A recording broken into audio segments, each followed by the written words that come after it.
last year, Javier went to Barcelona Supercomputing Center when Ivan was still there, and he was interacting with Ivan, but Javier was working under the supervision of Rosa Badia, who could not be here today, unfortunately.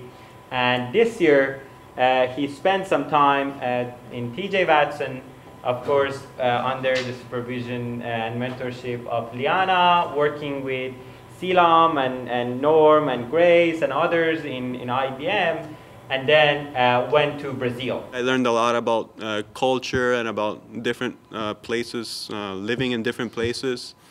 I didn't imagine it would take so long to adjust to a different environment, you know, having to take a metro and then walking like half a mile just to get to the university, and having to go to the grocery store every day because things don't last as long. So it was a learning experience about life for me.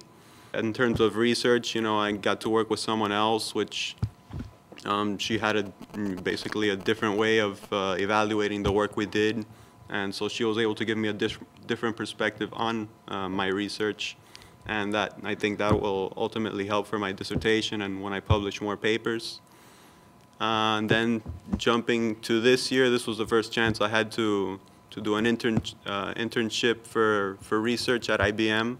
So I was working with Liana at IBM, and this was my first real research job in industry. So that gave me basically the industry perspective of research, which, as I came to learn, is quite different from what we do here, because it's more, I guess they have more concerns as far as, you know, how viable is this in practice, how can it be used. Having him to share his experience, application experience with us, so it's kind of like mutual benefit. So we learn more about the WAF than we would otherwise. The other thing is that when Javier was there, I have him to do 3 presentations.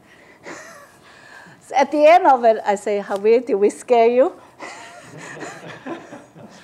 And when I went to Brazil, this was obviously my second international experience. After having gotten the industry experience at IBM, I kind of started thinking myself, you know, how maybe the academics and the industry work together. And in Brazil, they had a similar project. They had Petrobras, which is a major oil company in Brazil. They were actually working with my advisor at UFF, Esteban Clua, using GPU programming for oil analysis to figure out where to dig. So I thought that was an interesting thing as well.